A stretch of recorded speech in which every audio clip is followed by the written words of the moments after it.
Welcome to the Books Between Friends podcast. 3 lifelong friends. 1 shared obsession. Books. From epic fantasy to page-turning thrillers. We dive into the stories we love. And the ones we just can't stop talking about. So take a seat. Grab a drink.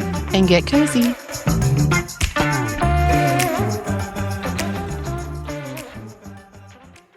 Hey, book friends, welcome back. Speaking of cozy, what's making you guys feel cozy these days? So for me, it's been 2 different things for me. Okay. So the first one, I forgot to mention on our last episode that previous weekend I had gone to Fort Worth to go see my little niece who just turned 2. So I went to go see her, and Stephanie actually got to meet her for the first time. So that was really cool. I was really excited. She was being really shy, really chiflada, but still, we had such a great time with her. And then this past weekend, I got to see my other niece. We went to do like a fall festival type thing. It turned out to be a bust, but we actually had a lot of fun, like on our way home. And we were we're watching movies together. And so I've just had a really great time seeing both of my nieces. I feel like it always just makes me so cozy when I'm with them. So that was one thing, but I have to mention this other thing because I have been so excited about it. I got a new reading chair for my room and it is amazing. It's big and cozy and it looks like a second bed, y'all. Oh my God. That's what I said when you sent me the picture. I'm like, it's about as big as a bed. Yeah. Is it one of those fluffy, ridged ones? Yes, one of the big ones. Yep. Yes. I got it for my birthday. My parents sent me the money to buy my chair. They know I've been wanting a reading chair for forever. And so I finally got to set it up this weekend. And let me tell y'all, that was so hard. It was compressed, rolled up. And that was so really insane. How did they even do that? It was so hard. I couldn't even open the box, first of all. And then I couldn't take the wrapper off because it kept saying, don't use scissors. It said to wrap unwrap it yourself. So I took some content for that. So I cannot wait to show that to you. Can't wait to see that. So funny. It's so funny. And at one point, I even sit back and I'm like, I'm just mad because I can't get my chair out.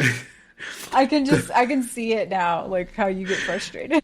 The high price of reading and relaxation. Yeah. And then as soon as it was unraveled, I can just see it starting to flop up. I'm like, oh, I was like, okay, stand back. It's happening. Yeah.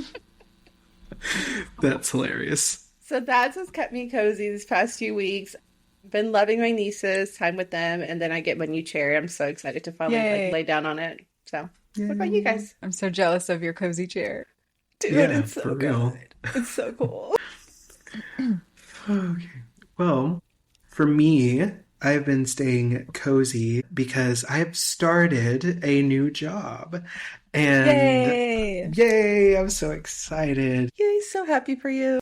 Yes, learned a lot in the other job. Some people from my other job may still be listening. So hello to you. I made really great connections at that place, but, just still struggling towards the end of that. And so the coziness comes from the feeling of familiarity with this new job because I made the decision to go back to the classroom. Yay. Which I feel like I can hear a lot of my teacher friends in the distance screaming don't do it. Don't do it. But I don't know. It's just one of those things that I needed to do for me. And it really was the right decision. I can just feel it in my bones. I can feel it just with other conversations that I've been having with other people and just validation and confirmation all across the board that this was the right decision. And so I'm cozy in that. And so I'm teaching middle school science and I am loving the return to form. It's good to flex those muscles again and dust it off that I haven't used those skills in quite some time. There's no tired like teacher tired, and I am tired already. But it's a good tired. It's a tired that you've put in a solid day's work and you're just exhausted by the time you come home. Yeah. Totally. I mean, I don't know about people telling you not to. I saw a lot of really great responses when you posted that you were back in the classroom. People were really happy for you. Yes, they were. I don't know. You just hear horror stories of teachers in the education system right now. Yeah. And I feel for that reason, they were probably warning me, Yeah. But everything is said and done now. And like my happiness level is pretty off the charts. So Yeah. I'm just excited to be back and excited to feel effective. Not that the work that I was doing earlier wasn't important. Yeah. Because it was in its own way, but this just feels for me that I can be more effective in this type of role. And that's important, you know? Yeah, absolutely. Yeah. Fulfillment for in you. your job really does make a difference, and that's awesome. It truly does. And Oh, yeah. honestly, I know it's been a short amount of time, but I can almost sense like a relief from you. So I'm happy for you for that. And I know that this was, not like a super long time coming, but a needed change for you. So I'm happy for you. That's so great. Thank you. Yeah, it's been good. Awesome. Hey. Well, for me, it's just something small, but like sometimes the small things make the biggest impact. So my birthday's coming up in a little bit, and I have gotten to see my in-laws for a couple of weekends in a row now. And one of the times I saw my sister-in-law, she actually gave me an early birthday present, and she knows that I just live in comfy sweatshirts. So she got me like a fall bookish themed comfy sweatshirt, which I don't have to show today because I've been wearing it like nonstop. So it's in the laundry. But yeah, like literally keeping me cozy in what I love to wear all the time. I love is that. just a comfy sweatshirt. So great. Yeah. Oh, I can wait to see it. You're gonna have to send us a picture. Yeah, I will. Isn't it? Love it, love it. So strange how much of an impact just little gifts like that can make in Yes, someone's day. Like they just yeah. go so far. I love that. Yeah. Okay, so before we start, y'all, I have to tell you two things that happened to me, okay? Okay. They are related to the bewitching, but I have to tell y'all. Okay. And all you guys out there listening, like, I want to see if this is happening to y'all too. I had a terrible nightmare the other night because of this book. Don't do it. Don't do it. Y'all, before I I've tell been having you- dreams about it too, though. Like I Before I've I been tell having you- nightmares Yeah. too. Okay, hold on. Before we talk about our nightmares, because I want to freaking hear this. Just a minute ago, Ethan, when you were sharing like about the classroom, I got a notification in my watch that somebody was at my door, and it said it was my backdoor camera, right? And I looked down, and it's usually like a bee. Like usually a bee will get right in front of my camera, and like it'll trigger the alarm or whatever. So I looked down to look at the picture, and it looked like a floating man. And it was red. No. I clicked Stop on it. it. It was the bee though, but the way that it took the picture, Okay. it looked like a floating man. So my heart literally like was speeding Yeah. as you were talking about you being back in the classroom. I was like, what? Oh my God, dude.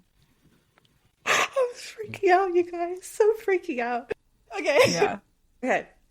So my dream was I don't remember where I was, but I was trapped within my own dream. So like I was having a dream of being trapped in a dream. And the person that was trapping me in my dream was the witch from the Bewitching. And I remember trying to get out of this dream because like the longer I stayed in the dream, the more she would get me. And so if I stayed in the dream, then it gave her power to come after me. And so I kept trying to wake up, kept trying to get up, and I couldn't. Even though I knew I was stuck in this dream, I couldn't like wake up. And it was freaking me out. And I'm just like, I just want to wake up. I don't want to get bewitched. Yeah. That sounds almost like a form of sleep paralysis. Like, Yeah. you're in there, but you can't like do anything. You can't wake Yeah. up from it. Yeah. Yeah. This is why I don't watch Crazy. scary movies, you guys. This is why I don't watch them. Like they do get to me. Like they get to me. I will say that, like in my older age, I used to watch scary movies nonstop, but now Yeah. I can't do so much anymore. Like I I still know. love horror. I still love Yeah. horror. Don't get me wrong, but like so I do it sparingly. Yeah. I I feel don't like even a watch little them anymore. sheepish. Well, I still love scary movies, and Yeah. I don't know if that will ever taper off for me, but I've also been having dreams related to the stuff that we're reading about in this book. So when Jen told me about that, I was like, dude, me too. So the other night we were crashing on my sister-in-law's couch, which is like right by a window. And in my dream, I was like also asleep, but I kept hearing like this growling right outside the window, like right next to me. And I couldn't tell if I was actually hearing that in reality or if it was just in my dream. Yeah. And then later that day when we were all awake, I asked everybody who was there with us, like, did anybody hear growling outside the window? And like nobody else did. Oh my God. And then the next night I started seeing like a green glow coming through the window. Oh my God. Also in my dream though, like nobody else saw this. So I'm just like, these dreams are happening to me as I'm reading them. Well, when we first started the book, I was reading it at night and I was in my living room and I could have swore I saw something pass by me and I turned around, nothing was there. And I'm like, fuck. I'm like, okay, cool. Yeah, and of course, as I'm reading this at night, I'm like hearing weird noises and I'm like, Yeah. was that something? Was there something outside? And But I'm I just live being like alone. hypersensitive. Yeah. Yeah. Yeah. Well, and the great part is that, well, not great, funny, is that I'll tell Baxter, I'm like, Baxter, did you hear that? Did you hear that? And he'll like poke his head up. I'm like, go get it. And then he just goes back to sleep. I'm like, Baxter, you're supposed to protect me. Useless. No, okay, so I've had nightmares, but I haven't been able to remember mine. I usually do, like, I have two recurring nightmares that have happened throughout my life. One is a tornado. Okay. And one is where I'm like with a group of friends and we slowly like go, not missing, but like until it's just me left. Right. And so that's one that I've had several times. Vanishing. But yeah, this one, I don't remember except for like being at a door and I could hear clicking. And each time I would go out of the door, it would stop. And then as soon as I would close it and like sit back down, I forget what I was doing, but I would hear clicking again. And then I would go back out and it would stop. And it was only when I woke up, I was like, if I'm attributing it to something that we've read, it sounded like a bird pecking. And I was like, and so. My heart's racing, y'all. So nightmares all around. Hey. So. On that note. I was going to say, on that note, book friends, if you're still listening, thank you for sticking around. We are very excited to start our discussion today on part 3. And let me tell you, you guys, this one was juicy. So good. However, before we get started, I'm going to pass it over really quick to Steph for some shout outs and a quick spoiler warning. So before we get started, spoiler warning, as always, if you're listening to this episode, we're assuming that you've read up through chapter 10 of the 1908 time period, because we are going to be spoiling things for you throughout this episode. And then if you want to help our little podcast community grow, please, please, please leave us a review on Apple Podcasts. It really helps us grow and for other book friends to find our podcast so we can continue our discussions on social media and, outside of these episodes. We really want to hear from you guys. So on that note, we want to give a quick shout out to one of our followers on Instagram. Her handle is Gillicent. Her name is Jillian, and she's been interacting with us about our Bewitching episodes, which is so exciting for us. We're so glad to hear that you've been enjoying this book and following along with our podcast. Thank you so much for listening to these episodes. We can't wait to keep discussing this book with you. Please continue to let us know your thoughts. This is exactly what we want to do with this podcast. We love new book friends. So thank you. Yay. Yes, this is the exact intended purpose of our podcast. So thanks, Jillian. Hey, book friends, it's Ethan. When I think about cozy reading essentials, slippers are at the very top of the list. A while back, I got my first pair of Bombas gripper slippers, and honestly, I wasn't expecting them to feel all that different from the other brands that I'd tried. But here's the thing, These are next level. They keep my feet warm and toasty without ever looking frumpy, so I can curl up with a book feeling both cozy and stylish. Bombas just knows how to do comfort right. And the best part is that for every item you buy, they donate one to someone in need. Since we're affiliates with Bombas now, we've dropped our link right into our newsletter.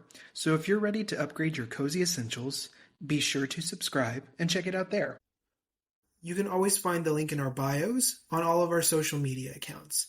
We are Books Between Friends Pod across all social media platforms. It's a small way to support the show while keeping your toes happy.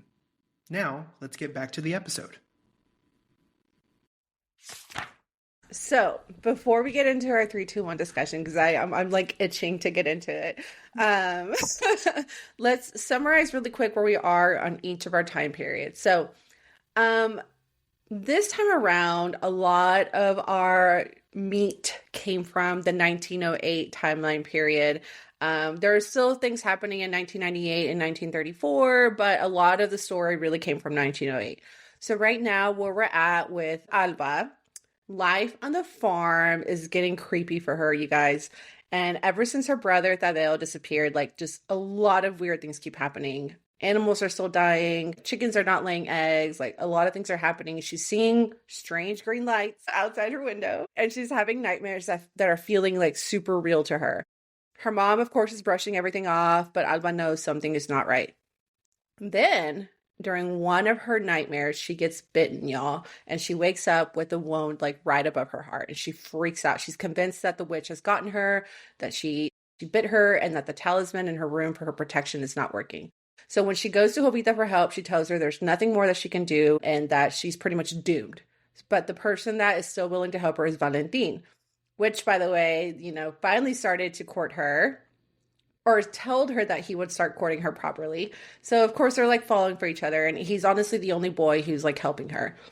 However, poor freaking Alba cannot catch a break because tragedy strikes, and now Valentin is dead, y'all. Poor Valentin.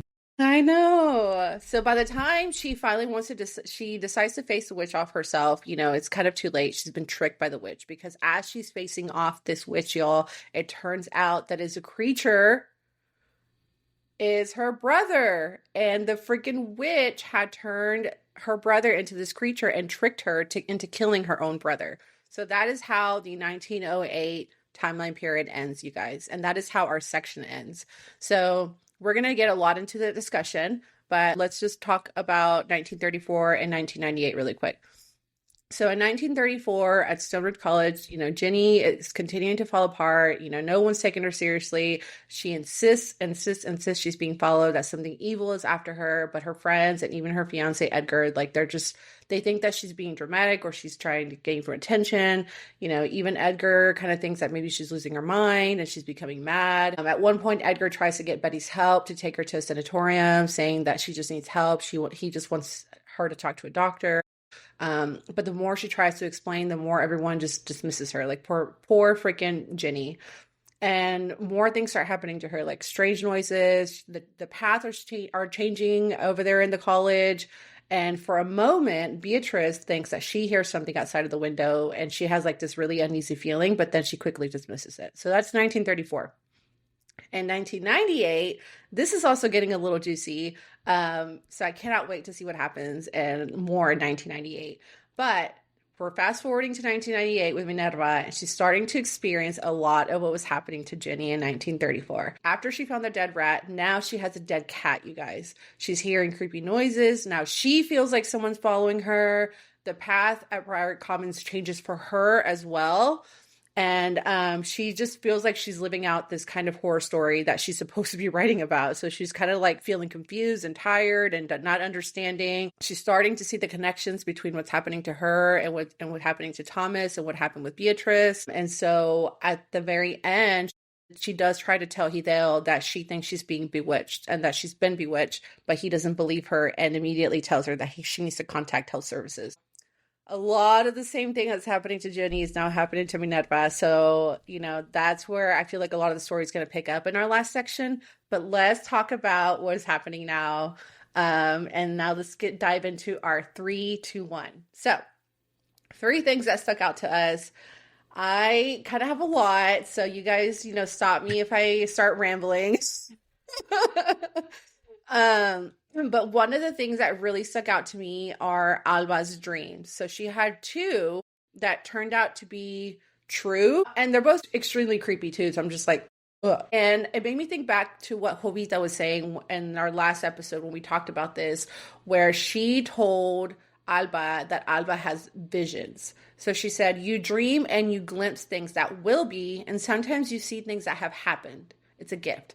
So that's a power, right? She could see what's happening, and she kind of proved it with how she described exactly how Valentin died. She went into specific detail, and she knew that something was wrong immediately on the day that he died. And then with her own dream where she got bitten, at first when she woke up, she thought it was just a dream until she saw the bite on her neck. She was like, oh shit, that actually happened to me, and just put two and two together. So that's really going to tie into my second point here in a minute, because I kind of made a connection with Alba and Minerva. But what did you guys think about her dreams and like her visions and things like that? Do you think it's going to come in handy in section 4? Yeah, I think definitely this gift that she has with the visions is something that she needs to pay more attention to. I think she's noticing now that these are like after Jovita explained to her that this is her gift, is these visions in her dreams. She's noticing that it's true, but I think she needs to pay attention more, and that's hopefully gonna, get her out of this curse that she's under. So yeah, I think you're definitely on the right track with that. And there have been other dreams, so I'm like, we need you to like hone in on these dreams and like figure it out, because shit's hitting the fan right now. Yeah. I was gonna say, do you think that she'll be able to predict it? Like if she focuses on trying to maybe make a vision come, like kind of like an oracle, right? Like possibly trying to see ahead, maybe. Because right now it's either I don't know if that's how it works. It already happened. It's reactionary for her. Yeah. Mm-hmm. Yeah. I don't know. This whole section threw me off because I was on the trail that Valentin was the Teloquani. Mm-hmm. And I can't shake the feeling that he's still somehow, like, he's dead. But I still feel like he might have been involved in somehow, some fashion. I don't know. Leave him alone. Was he just a good guy? Well, we thought that Dale was dead. I know. Right? So, Ethan didn't. Ethan didn't think he was dead. He even questioned if he got turned into something. Because remember, Alba was dead set on the fact that she was like, he's still alive. I can feel it. Yeah. Mm-hmm. Okay. Yeah. So I don't know. It still reads a little suspicious to me because it happened very suddenly. Unless you weren't suspecting Valentin, then you automatically might assume that he would be the one that died. Because honestly, that is the character that dies in a scary movie. The one that's pining after the main character. So I don't know. Yeah. I don't know. Usually. And I think it did take me off guard that he died. Yes. Yeah, I did not see that coming whatsoever. Mm-hmm. Yeah. Nope, I sure didn't. But it kind of goes along with what Jovita said, because Jovita, like, literally whenever they went to her for help, she was like, y'all need to get out. Like, this is a strong presence here. Like, the more we talk, then it's going to come after me. And so I kind of feel like that's what happened with Valentin, because he was willing to help her. He was the only one willing to help her. So it went after him, So that's what I think about Valentin's death. I don't think he was involved at all. I still think it's Uncle Arturo, but I'll talk about it later whenever we get to our character moments. So that was the first thing. And this ties into the second thing, because I'm going back to, like, Alba has powers, right? She has these visions. So the other thing that stood out to me was the mention of colors. And I'm actually wearing a red shirt. Not on purpose. It just happened to be that way. Yeah. But the mention of red and green got brought up here specifically. And it immediately stood out to me because it started happening with Minerva too. So with Alba, it happened a lot. So there was a mention of a green light. She talked about seeing a green mist coming from a tree. And it was right outside her window. And she even recalled that she knew what that glow was.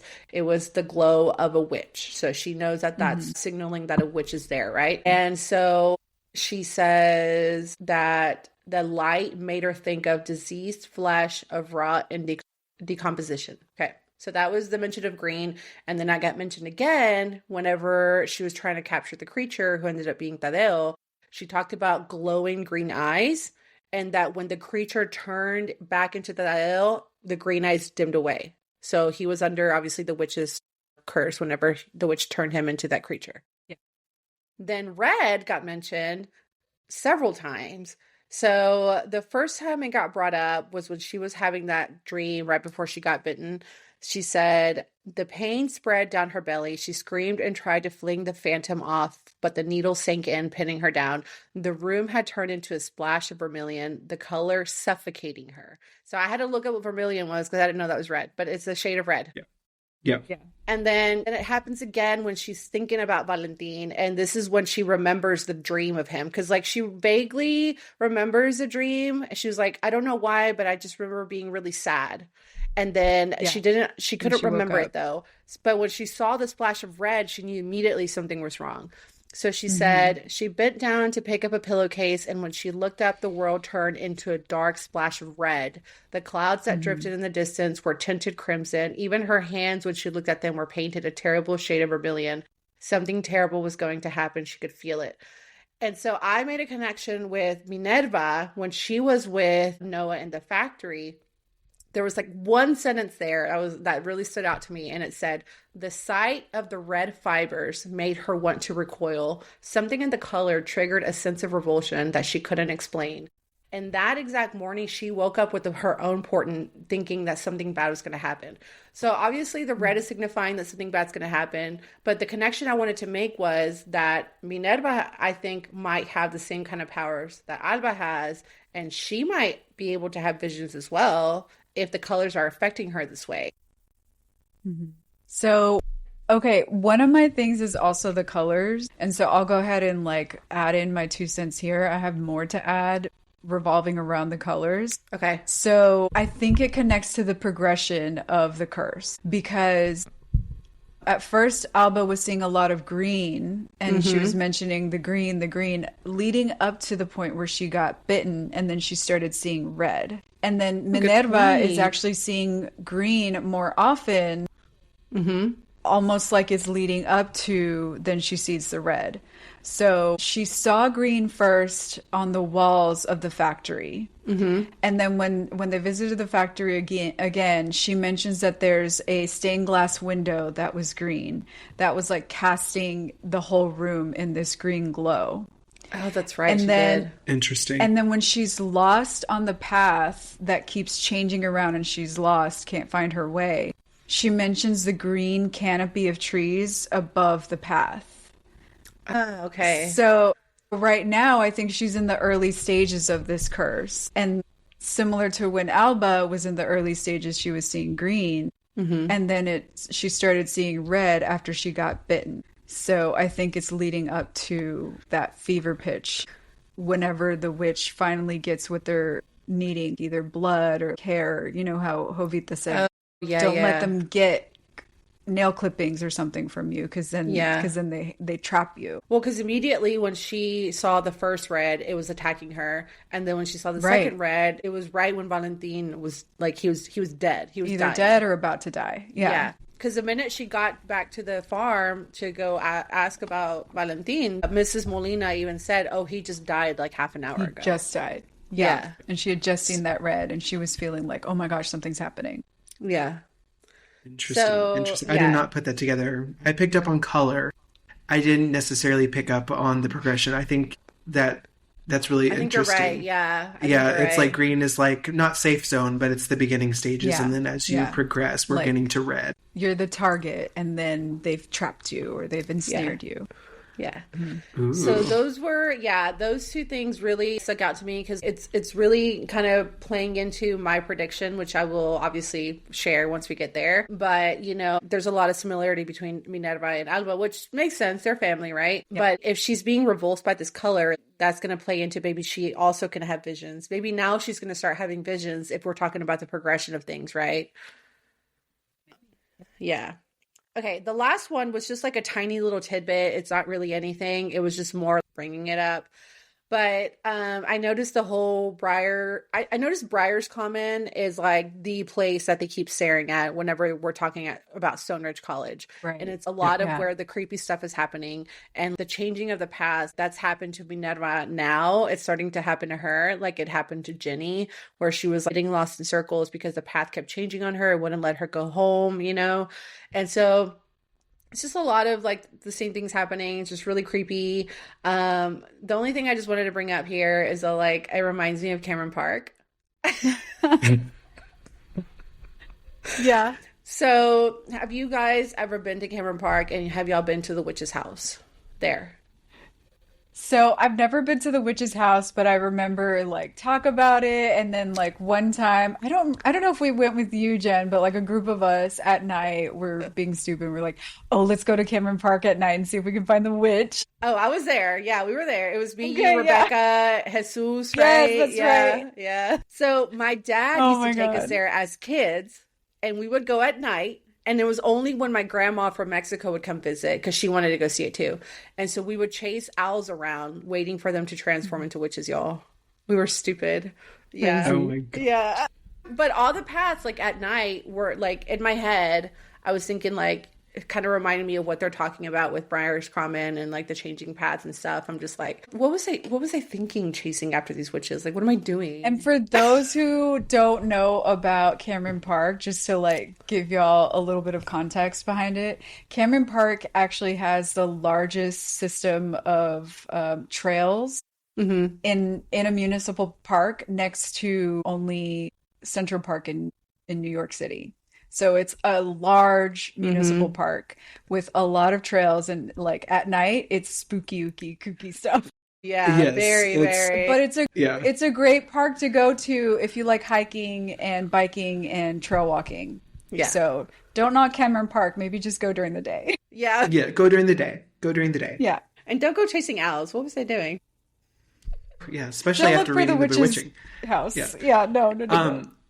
I'm so glad you brought up Briar's Commons, though, because I feel like this has been on all of our radar. We just actually Yeah. haven't mentioned Briar's Commons. True. Yes. Yeah. And the name, okay, so the name Briar, right, resembles like a briar patch, circular, like thorny, and which Okay, is yeah. indicative of what we're seeing on the cover of this book. Right. So Oh, Briar's Commons is probably Yeah. going to become important. We're going to be investigating in this place. Yeah. yeah. Yeah. Well, And so I feel like kept that's thinking probably where our that. story's going to end, you know? Yeah. okay. Yeah. Or at least it's going to be important here at the last section. Yeah. I feel like. Yeah.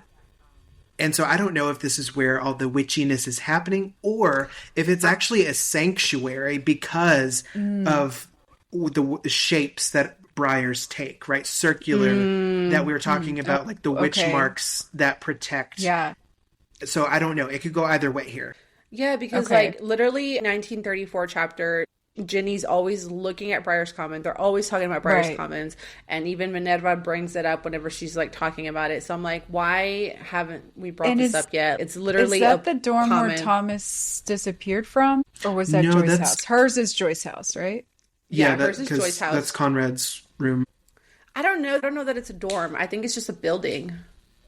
Okay. I thought it was a Right? dorm. It could thought so, be. too. Because she was talking about doing rounds at the beginning, and Yeah. it made it sound And like she's Briar's Commons over was like a a couple- derelict building. Yeah, okay. she's over a couple different buildings because it's the summer term. So usually she's only over Joy's house where she lives. Okay. But during the summer they don't have as many students, so they like give some of the other house, what do they call them? They're RAs, but I can't remember what the actual terms. Resident, resident- assistant. Resident. The resident, yeah. That's what she is in Yeah. in Yes. her college, and so that's why she does these rounds. And Briar's Common, I think, is Yeah. one of the ones she's in charge of. Right. So maybe not derelict like I was saying, but it's empty right now because it's the summer term. And so Yeah. she's not made ventures there while we've been reading it. And did they mention early on that it's like under renovations or something like that? So that's also part of it. I feel I think like so. something like that. Yeah, I think you're right. So Yeah. something definitely happened in 1934 for it to be that way in 1998. So, Right. and I feel like 1934 hasn't given us as much as I thought it was going to give us. Like right now, we're Hmm. getting a lot of the witchy stories from 1908, which I'm loving. But like, I think Yeah. everything's gonna like come, to its final end in 1934, Hmm. finally in section Mm. 4. Because like we Mm. really haven't gotten a lot from that besides Ginny going mad. No, I think Well, the difference in the 1934 is strictly there just for us to fill in and can make connections. I think okay, Okay. yeah, that's the purpose it yeah. serves. And I Okay. think the difference in that timeline is that Minerva and Alba's timelines are from their perspectives, and they're both cursed. Right. And then the 1934 timeline is from an outsider's perspective, witnessing Hmm. someone else going through the curse. True. So we Yeah. don't And that's what see helps us like make those everything that connections they're too. experiencing. Hmm. Very true. Very true. All right, you guys, that was my 3 points. A lot, like, I wrote down a lot more, but I'm not going to read every single quote I put down. But that's like, there was just a lot that happened. And honestly, it was Yeah. hard for me to pinpoint what I wanted to talk about. Hmm. Yeah, no, fair. There's so much going on right now, and like Yeah. a lot of questions still unanswered. So, you know, it's I like got more endless amounts of things questions we can in this Yeah. section discuss. than I did answers. Like I started asking more Totally. questions. Yeah. Yeah. Like, even my character S- moments are long because there's like a lot to talk about these characters. Hmm. Yeah. Yeah, and it's like unclear what's really going on still. So, Yeah. a lot of stuff to dig into. So, I already brought up my thing with the colors when Jen was talking about it. So that was just my addition to that, is that I think that it's more of signifying the progression of a curse or a bewitching based on the colors that they're seeing at that time. And then my second thing is about Minerva's headaches. I think that this might be her gift. Like maybe, Alba gets the dreams and that's how Mhm. she has this like gift of vision. But Minerva's headaches seem to happen right before she experiences one of these creepy things. Like right before she got lost on the path, right before the rat showed up on her kitchen table, right before she was noticing there was like this presence outside of her dorm. So like she's getting these headaches more and more lately. So I think that this is how her gift manifests. Interesting. That's a good point because, like, she has been talking a lot about how run down she feels, but maybe it's Hmm. not that she's feeling. She's feeling like that something is awakening in her because of all this Yeah, happening. yeah. And Interesting. it Yeah. manifests differently than it did for Alba. Yeah, Yeah. the headaches is also one of mine. So I'm Mm. going to just add because they did stick out to me. But what I couldn't tell is did we read at some point that I feel like we did? It could be a completely different book, but I Mm. feel like there was something that mentioned that headaches were a sign that, like, I feel like maybe it was a discussion that they were having with Hovita, and she was like, if you're, getting headaches, then it's a sign that, bewitching is upon you or something like that. Specifically, it, I it don't remember that definitely either. could. But it was like a fleeting moment, and I just Uh-huh. remember, I don't know, but I can't tell if like you were saying, if it's a sign of being bewitched or if it is something manifesting in her. Like I didn't even think about that. So Okay. that's an interesting take. I thought maybe it was just her version of a gift somehow.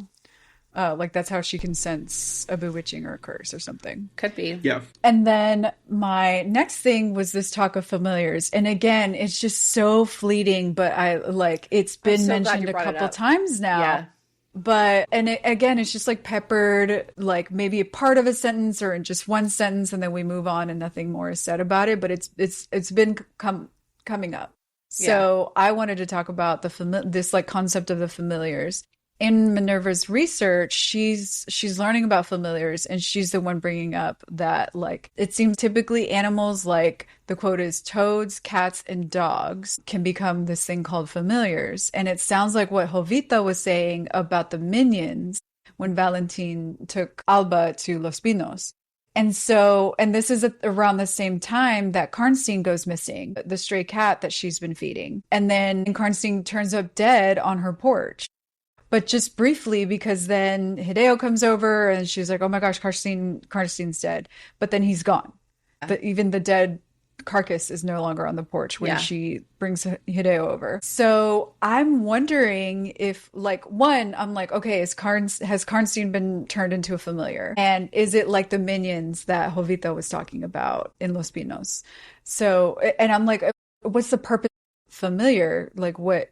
There's not really a lot more to it than that, but I'm like, okay, now we need to pay attention more to not even just the birds, but the other animals surrounding this story, you know? What do you guys think? Well, I'm going to add my 2 cents here too, because it kind of ties into one of my points. And my point was talking about Tadeo. And I was like, man, that's kind of heartbreaking, right? Like he was turned into this creature, right? So for me, I was like, was Tadeo a familiar? Like, was he turned into a familiar? Because I couldn't tell like where this was going, if familiars and minions are the same thing or if they're separate, right? So this is just one of those additional questions that I got after reading this section, because it's not clear, because I feel like minions were talked about at the beginning of the book in 1908 timeline, and now we're talking about familiars. So do we just have a name for it now in the 1998 timeline and they're the same, or are they truly different? Because if she has these portents, right, that would imply that she's witchy on some level. Yeah. So was Karnstein her familiar without even recognizing it? Okay, so I wrote down this quote. I'm going to read it to y'all. There's 2 different quotes on the cat thing, and I couldn't decide if that was one of my 3 points because I really wanted it to be, but I also had other things I wanted to bring up. So it's just I'm telling you, just so much. Okay, so the first time it gets brought up, it's in chapter 8 of the 1998 timeline, and she briefly reads something. She's looking at the book, A History of Witchcraft Lore, and she reads a section on the animals, and this is before she reads about the familiar thing. So it says, dried cats might be found under roof spaces and floors, often posed as if they were hunting for mice. Margaret Howards indicates that the cats were used as luck bringers or as sacrifices to protect against magic and pestilence. So that was the first thing she read about cats. And then the second thing was on the familiars. And so the quote is, familiars were thought to do the bidding of witches. When associated with cunning fold, they had a more benevolent purpose. While they often manifested as animals, they might also appear human. Such demonic familiars could remain invisible to everyone but the witch. So I think that you're right that maybe Minerva is a little witchy like her grandmother. And I think that the cat was there to protect her. And that's why it died first, because the witch went after the familiar first, but then to get rid of it. Right. To get rid of the protection. Yeah. Right. And so, but then it's also saying, I remember that now that you read it, that cats were like the symbol of like protection, warding off magic, like evil magic. And so now it's dead. So now, she has no more protection, but I'm wondering about the whole familiar thing. So now I'm wondering if she took her cat and turned it into one of her minions, because just like she took Tadeo and turned it into one of her creatures, like, yeah. Anyways, creepy shit. Yeah. Yeah. It's unclear because like it's still unclear. Yeah. Both of these things kind of give conflicting information about what these animals might be. Exactly, because the second one says that they do the bidding of witches. So, but the first one talks about protection. So I'm like, which one is it, you guys? Which is it? Yeah. I was like, is the human form that's invisible, is that the only one that's demonic, and then these other ones are more benevolent in nature? Like, it was hard to tell because it seemed to switch on a dime in that same sentence. I was like, wait, what? Right. What is it? Yeah. Yeah. Okay. So my 3, we've already talked about a couple. One was the headaches, and then the next was Tadeo specifically, and what his purpose actually was by the witch. Because, I mean, to your point that you made earlier, Jen, in one of our, I think it was the first episode, that his pattern, or no, it was the second one, because his pattern did not fit. And that's right. Right. His pattern didn't fit because he was used for a different kind of purpose. And so that begs the question, in the later timelines, who has been taken and used in a similar fashion? So maybe Thomas, who's missing, is actually the one haunting Minerva, or similar to Jenny, because I think even Jenny mentions she sees like green in certain places. And so who's doing that to her? Mm-hmm. But it's really interesting. You were going to say something. Go ahead. Yeah, I had a thought. So, okay. So you were talking about the timelines, and you were talking about maybe being taken to be turned into, what they used Tadeo for, right? Remember the blacklist that Noah mentioned about all the disappearances that Edgar and Beatrice were tracking? What if all those disappearances were turned into those creatures? Well, this is getting into my prediction or theory for later. Because I wanted to talk about the blacklist, I think there's something there. Yeah. Yes. Yeah. Yeah. So that was and I'm wondering if all of those disappearances maybe happen during a time when there's not as many students are on campus, right? Where Briar's Commons may be vacant. So that would be interesting to find out as well. Yeah. Yeah. But yeah, so those are my first two. Then the third one that stuck out to me was the cat specifically. And I have like a little more in depth because I couldn't tell what was going on with it. Like, it was driving me crazy. I was like, wait, what? Yeah. Because she touches the cat, the cat's corpse, right? And she touches it where it looks like the head was pretty much snapped and it's going the complete opposite direction. The opposite direction. Yeah. And so she touches that spot in particular, and she feels like a blinding pain in her head. And so I was like, that seems voodoo-like. So has someone bewitched the cat in order to make her, because that led up to her, like the whole time she was talking about before leading up to the cat, her head felt like it was about to explode. Yeah. And I was like, well, considering the way that the cat was found, that wouldn't, like, that would track, if it's twisted completely. That would make my head feel like it was about to explode. Like going more along the lines of voodoo. Now I'm thinking like all these headaches that she was sensing, was it her sensing the pain the cat was going through whenever this was happening to it? Because the cat should be protecting her, right? Yeah, and if it is her familiar without her even knowing yet, maybe there's a bond there that she feels everything that the cat is feeling on a subdued level. Like that it could, I don't know. Yeah. I feel like that's probably like a little bit of our fantasy side of each of us, like, there's a bond there and she feels it. It's her familiar. Yeah. Well, because so it says it right here.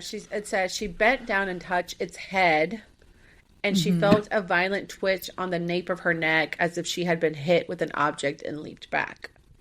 Yeah. So like, I think you're on to something there. That's what threw me off. I was like, I know. So that's what I'm talking about. This section created more questions than answers that I got. And so I was like, okay, last section of the book, you have a lot of heavy lifting to do to make me feel fulfilled. Yeah. Well, that's how I felt about Blood Over Bright Haven, remember?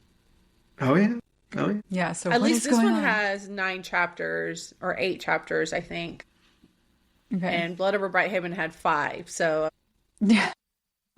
That left us a little, please come to full circle. Yeah. All right, so that was our 3 things that stuck out to us. Now let's move on to 2 character moments that had an impact on us. All right, so for me, the first one, I put them together because it happened together. And it was, it happened together. But it was Caroline. Well, it's really Caroline, but it was Caroline and Minerva, okay? So this really stood out to me and rang a lot of bells in my head. And I think, Stephanie, that you're going to touch more on this later. But I couldn't help but feel so scared for Minerva when Caroline immediately offered her the scholarship. Because then we find out that she did the exact same thing to Noah before he disappeared. Thomas. So, yes, Thomas. I'm sorry. I saw Noah there. Yeah, Thomas. So Noah tells her about Thomas getting the same offer. And so that really stood out to me because I'm just like, that feeds more into my suspicion that we all have with Caroline and her involvement with the disappearances. I also kind of thought about maybe like the blacklist people that Noah mentioned. And it doesn't really say if those people were scholarship students or not. Because even one of them I think was an elderly woman, so it wouldn't fit. But I was like, is there a connection there? I don't know. But I immediately was like, oh no, Minerva, like she is she's after you. She has Right. honed in on you, because she even asked her, you're an only child, right? Your mom is far away, right? Asking her all these fucking suspicious questions. So that really stood out to me. Yeah, this is also getting into my theory for later. But yeah, she did have a lot of questions and seemed to know a lot about Minerva that you wouldn't just know about her unless you are looking into her for some reason. Yeah. And that definitely had some red flags going up in my head too. So yeah, and I also had a pit in my stomach when they were having this conversation and she was offering her to pay for her school, and I'm just like, no, don't take it, don't do it. Yeah, don't do it. right. Yeah. I was like, well, that's suspicious. When they were having the whole conversation, I was like, I truly do just picture her acting as a little spider in the corner. Yes. Tell me all of your secrets. You're my next victim. I'm going to suck all of your blood out. That's what it was giving to me a little bit. Yeah, totally. So I don't know. And well, when they were having the conversation, I was like, oh, I don't like this. I don't like this. And then when Noah revealed that Thomas had the same conversation, I was like, oh, it's over. Like, yeah. Like, what are we doing? What's going on? What's going to happen? Right. I don't know. It's unclear that whether or not she actually accepted it, though. Yeah, she really didn't it's jury's out. say either way. She just took the information in and moved on. She was like, oh, well, that's awfully generous of you. Not like, oh, thank you so much. Yes. Or she didn't fall at her feet over it, you know? Right. So, Which so was probably a good thing. Yeah, good honestly, thing. I really Good like thing. Nedra. Yeah.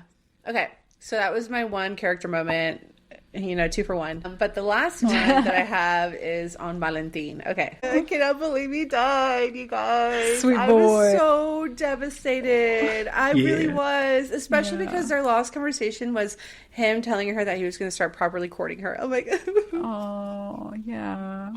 okay. So very sad, you guys. Very sad. So good guy after all, in my eyes. I know Ethan kind of still sees a little suspicion there.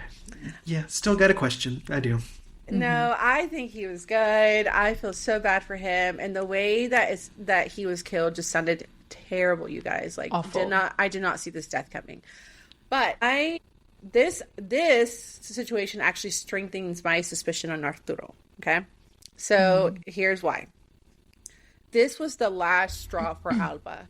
After this, she was so devastated that she was like, "You're right. We're cursed. We're all gonna die if we don't leave here. Like, we need to leave." And even tells Arturo all of this, and he was like, "Of course, my darling. I'll take you away to the city. We'll sell the farm. We'll get rid of everything." He's getting everything that he literally has been after since he first got there. And not only that, but he's been making little sly comments like, whenever the first time she went to go see him after she got bitten, he goes, "Oh, Alba, why do you look so tired? Why all of a sudden do you look tired?" And I'm like, I feel like that heavy body that she felt was him. Because it started off in as her the dream. creature. Yeah. Because it started off as a creature kissing her and caressing her. And, there's been a lot of talk about Arturo and her flirting. So I'm like, I feel like it was And she him. started to fantasize about kissing him too. Yeah. Right yeah. before that dream happened. So I think it was him. He's the one that did it. And he even sounded a little jealous when he saw the necklace that she was wearing wasn't his necklace. It was Valentin's necklace. So there was a little jealousy there. So I still think Arturo is the guy, and that just kind of solidified it for me. What y'all think? Yeah.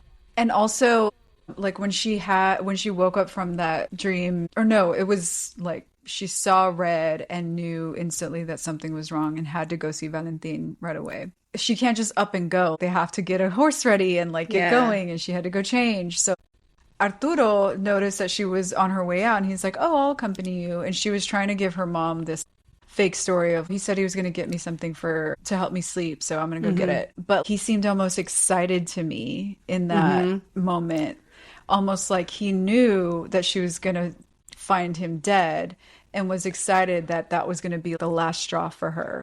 And he slowed her down. He slowed her down because she wanted to immediately go, and he was like, "No. If we're gonna go, we're gonna do this right. You have to look presentable. Blah blah blah. I have to go change. He said, "I have to go this. get ready." Yeah.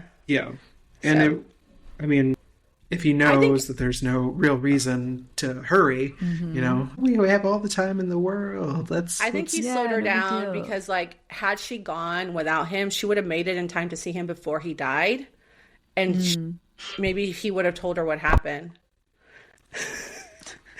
Sorry. So had he, Yeah. yeah, Like he knew it was happening in the moment and she had her portent that something was wrong. Yeah. So if he hadn't slowed her down, she would have seen him before he died. Yeah. So fuck Arturo. Yeah, he's gross people. All right. So those were my 2 character moments. Okay. So my first one revolves around Tadeo. And so this last scene was so creepy and so much happened. So what Valentin and Alba had been planning was to try to trap the witch and shoot and kill her. And after Valentin died, she thought, no, I have to do it and I'm going to trap her myself. I need to end this, And so that's what she set out to try to do, is trap this witch. And Valentin had told her how to try to do it with this rope, and you have to tie the knot and say a certain thing 12 times to trap her. So she went out and did this and trapped what she thought was the witch, but it actually turned out to be Tadeo, who had been turned into this creature that was like no natural creature. It was like an amalgamation of different things, and it was like creepy and weird. And she also had a pistol with her that she took from Tadeo's bedroom and shot it. And this creature with Tadeo's voice tried to stop her from killing it a couple of times, but then she thought to herself, no, this is what the witch does. It tries to trick you. I have to keep going. And she completed the whole thing. I don't know if you call it a spell or whatever, ritual, and trapped and killed it. And then right after she killed it, it completely changed and turned into Tadeo. But here's the thing. Was it Tadeo though? I know, I was a little suspicious too. No, I was just like, because the witch does try to trick you. So like, this ritual is to trap a witch, but she thinks she accidentally trapped Tadeo doing this. So I'm just like, was it actually Tadeo, or was it the witch casting an illusion to make her think she trapped Tadeo? I don't know. No, I still think that, because she talked about the green eyes and how it was glowing, right? And so, like, she mentioned before that the glowing of the green eyes is a witch, right? So I think that maybe the witch turned him into that to trick her, to maybe, because I think that she was tricking Alba into maybe not killing her or him or whatever, or it, whenever it started talking about it, right? Or whenever Tadeo started saying, like, Alba, stop, Alba, stop. And so she knew it was him, because she talked about, she's like, I can feel it. I know he's still alive. And so at the very end, she was like, I know that was him that I just killed. And that he had turned, the witch had turned Tadeo into that creature to get her to kill him. It was what we originally thought. Well, jury's still out on this situation. Only because when they visited Jovita, she told them the witch, like, trapped him and ate his heart. So in my head, I'm like, Tadeo's no longer the brother that she knew, So if he was turned into this creature, like, okay, let's say that was Tadeo, this creature that the witch made him into. Maybe there was no way to revert back to Tadeo before that happened to him. Killing him just ended that curse that created this creature, but it wasn't really his alive form that she could have like probably saved or anything like that. In my head, I'm like, he was gone already. Yeah. And whatever he turned into was no longer the way she knew him as her brother. And now that's gone. I think you're right. I think that when the witch ate his heart or whatever, she took the heart and put it into that creature to make it him. But I think that whenever he was there lying on the floor, that was his soul. Maybe Alba released his soul to finally be free. Okay. You know, Yeah. because it maybe did say that sorry, Ethan. It did say that the mist like went away, like it dissolved, you know? So maybe like by killing that creature, she released that little soul from there and like finally released it, because I think you're right, that it was gone.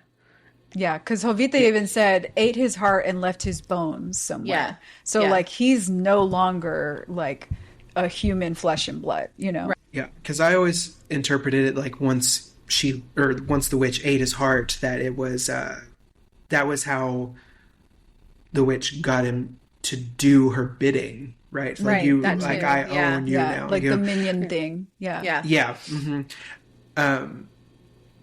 Yeah, I was going to say something about today. As we're talking about this, I'm like, my suspicion of, I could just be completely wrong, and I probably am, because Valentine appears to be dead. But He's dead. if he's Leave not, him alone. just for kicks, if he's not, what would the ultimate trick be than to tell Alba of how to catch a witch, but he's playing a trick on her the whole time? That it's that's not really accurate, because it doesn't seem like the minion took any heed to what she was doing, because he still pinned her down. Yeah. And so I don't know. Well, That was a little off to me too. There is a question about, she even questioned it. She's like, how is it that you know this, but Jovita doesn't know this? And how is it, and you could be wrong, or you could have heard the story wrong. Like, And even I don't know Jovita dismisses it as foolishness. Like, well, you're speaking foolishness. I don't know that he's purposely trying to trick her. I just think that that's not the way to catch the witch. And I think that her visions, that's where it's going to come into play, where maybe she might have a vision of catching the witch, and that's how she ultimately does it. Yeah. Okay, and then my second thing was about Conrad. And Conrad is just looking more suspicious to me, especially after this section, because he keeps suspiciously showing up right after something weird or creepy happens to Minerva. So the first time, was in the last section, in the last episode, when we talked about she started feeling this presence outside of her door, and then Conrad showed up and invited her to go out with him. And then now in this section, it was when she was getting lost on the path to Briar's Common, and She fell. And she fell over at one point, and then Conrad showed up out of nowhere and helped her up. Yeah. How is this guy suspiciously like at the right place, right time when she's experiencing something weird like this? Yeah. So, that's just, again, making me feel like he's doing something or he's involved in something. And also, I know it's not necessarily evidence, but Thomas was his roommate and he disappeared. Yeah. And they were not getting along. Kept complaining about Conrad being loud and difficult to live with. So anyway, I'm just seeing some weird stuff coming from Conrad. What do you guys think? I don't know. To me, he's still like a red herring. Like, he's the perfect person to suspect. And for that reason, I feel like I can't suspect him. Like, I need to be looking elsewhere. Like, it's trying to throw me off. Because to your point, like, he and Thomas didn't get along. And that would automatically put suspicion on him. And then he is in the right place at the right time when it comes to Minerva and her stuff. That puts really obvious suspicion on him. Yeah. And I don't know. Like, I feel like it fits. It does fit really well, like, with what you're saying. For me, whenever I read something like that, I just okay, where else should I be looking? Right. Like, I feel like it's trying, like, I need to be looking somewhere else where it's not as obvious. Well, I mean, we're still thinking Caroline and Noah, so there's that. So yeah, well, maybe it's all three, I was gonna say, but if it's maybe Caroline they're all and in Noah, then what's going on with Conrad? I don't know. Honestly, dude, this actually threw me off. Like, this whole thing, like him showing up whenever she fell, and I'm like, okay, what the fuck? Like, what's going on with Conrad? Right. And she was lost. And it's not like she could have gotten lost, because she does these rounds every night. Exactly. So something weird was going on with the path. And so how did he show up at that point? And where when this Jenny path is changing? Yeah, because when Jenny got lost on hers, nobody could find her ever. So it's not like they're like visible when you get lost in these paths. It's almost like you kind of disappear from the real world. So why is he there? Why did he show up? I didn't pick up on the weird. fact that it was she was getting lost on a changing path. Yes. So I must have missed that detail, like Well, she with the way mentioned she it was very describing it. small. Yeah, she mentioned it very small. Yeah. She goes, she says something about, I thought that, this was a shortcut, and I should have been in my dorm by now, but for some reason it just keeps going. Yeah. Okay. And she Yeah, felt like no, she was that does- just going in circles. Yeah, that does put some suspicion on Conrad. I'll agree. Yeah. I'll agree. So well, we gotta see what his deal is on the third or the last section. Seriously. Yeah. Something's going on with Conrad. Yeah, for real. All right. So my two, I'm going to say Carolyn, obviously, because she mentions having this list of scholarship recipients, and this is different from the blacklist that we were talking about earlier. This is a list that Carolyn has specifically about the Yates Foundation and their recipients for scholarship to attend that college. And we learn that Thomas was also involved in a very benevolent offer from Carolyn. And so all of the suspicion is still there for Carolyn. So I don't know. I don't know what to make of that. I think we'll find out more in the last section. But the other person that we haven't really talked about is Benjamin Hoffman. What? We don't really talk about him much, but it's interesting because most of the time that he's brought up outside, or the only time he's brought up outside of the 1934 timeline, which isn't often, he's brought up more, ironically, he's brought up more in the 1998 timeline. By is Noah. Because apparently, by Noah, and apparently he's still living, and Noah tells her a couple of times, you need to go visit Benjamin. Yeah. And so I'm wondering if when she does, if that's going to be like the final missing piece that she's missing. Because she seems to be going in a lot of different directions, but I think if she does go visit Benjamin, that it's going to fill in some of these gaps.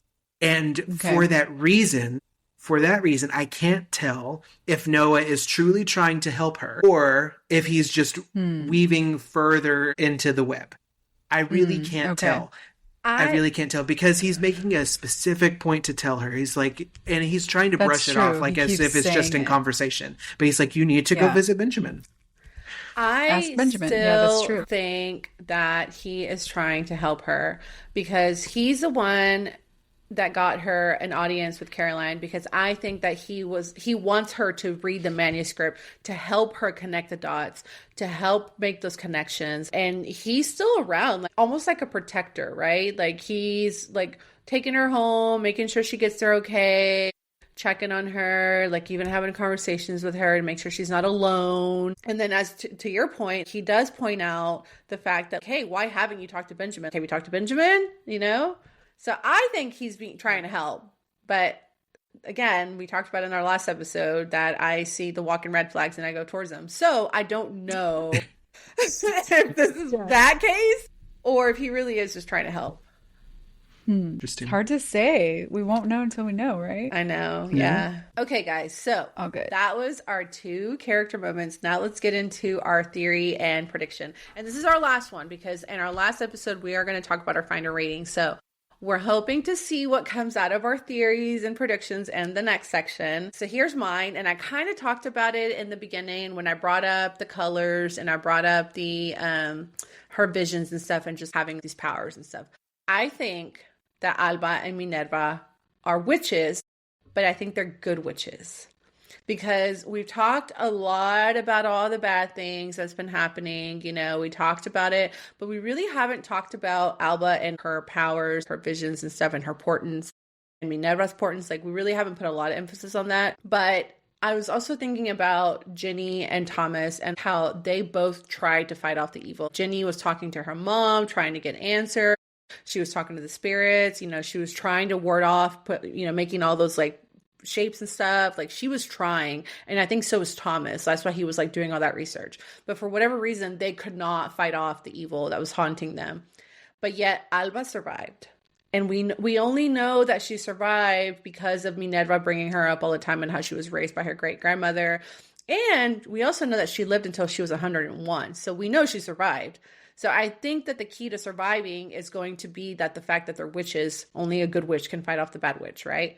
So I predict that Minerva will be the key to finally killing off whatever this threat is and revealing what truly happened. And I know that kind of sounds like an obvious because then we know that the whole story is kind of revolving around Minerva. So that might be an obvious prediction. but I just feel like this section in particular really brought in those similarities between Alba and Minerva, and I just really kind of wanted to bring that up, you know? Yeah, no, I think that's totally fair and I also brought up that I feel like Minerva might have a gift similar to what Alba had with her portents. And she even talks about possibly having portents too. So I think you're on the right track with that. And I think that's very likely, the key to ending whatever is causing these students to go missing. Okay. All right. So mine, it has to do with Noah, and again, I just like keep going back to Carolyn, and I think like at this point we're like Carolyn for sure is like a big player in this whole thing. But yeah, it's about, that moment when she offers the scholarship to Minerva. And I want to connect that to this list that Edgar and Betty had put together about people that went missing.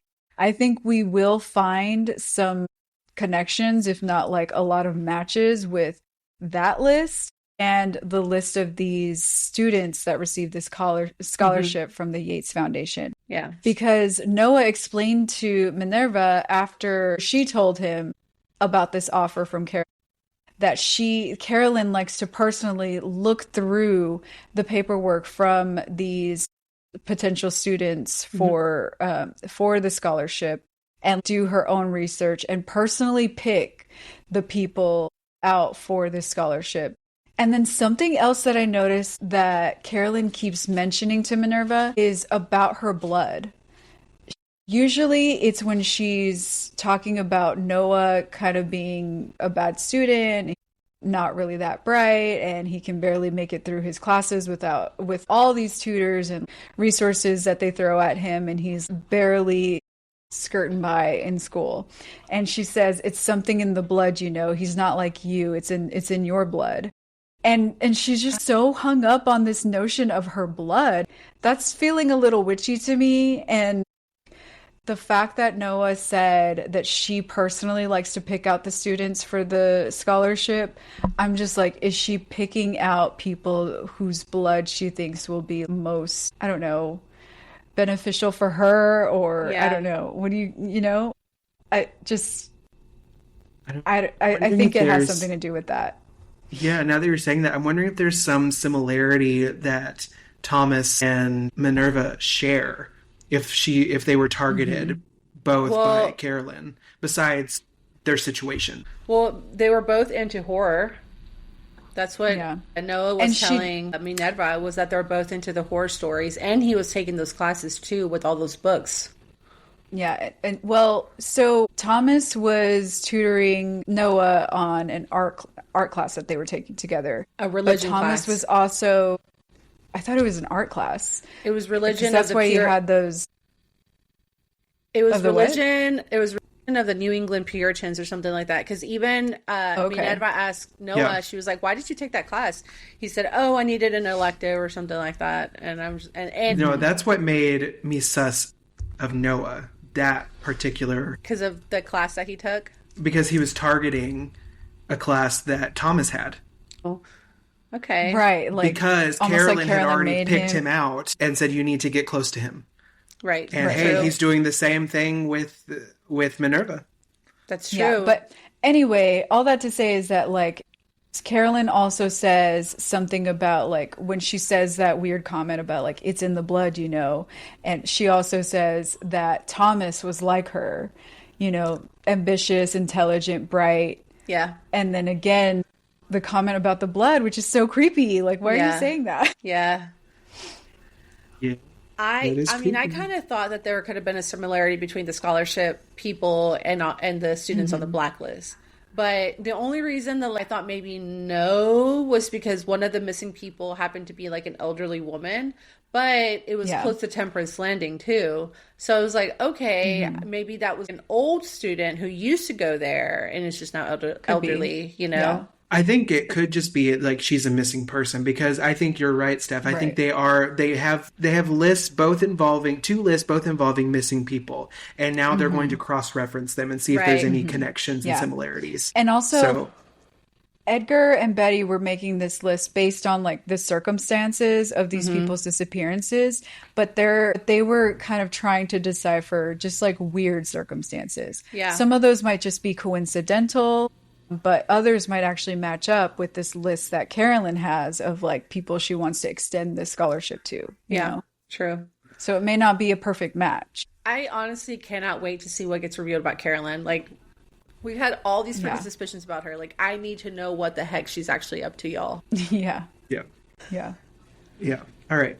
So I'm just going to go off of what I mentioned earlier, is that I'm predicting Benjamin Hoffman is going to be a crucial missing piece here that's going to fill in the rest of what Minerva is searching for.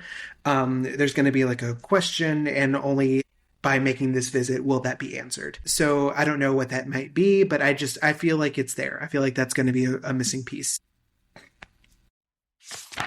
Okay, book friends. So that was the end of part 3 of our deep dive discussion on The Bewitching by Silvia Moreno-Garcia. But it does not end there. Please, let's keep this discussion going. We want to hear your thoughts. Like, are you guys pointing things out that we missed? Are you guys noticing things that we didn't discuss? You know, like, what are your thoughts? And that's, again, what we always say. That's what this whole podcast is about. So interact with us on social media. We are Books Between Friends Pod on all platforms. Let us know what you think. All right, y'all. On our final episode of The Bewitching by Silvia Moreno-Garcia, the curse comes full circle in our final deep dive. From Alva's final showdown with the darkness that's haunted her family to the chilling revelations uncovered by Minerva in 1998, the threads between timelines finally unravel. Secrets buried for generations come to light, and the truth behind the blight and the witch will leave you spellbound. Join us as we close out this haunting atmospheric story and share our final thoughts and reviews. Yay. We'll see you there. That's a wrap for Books Between Friends today. Thanks for listening, and we'll catch you in the next chapter.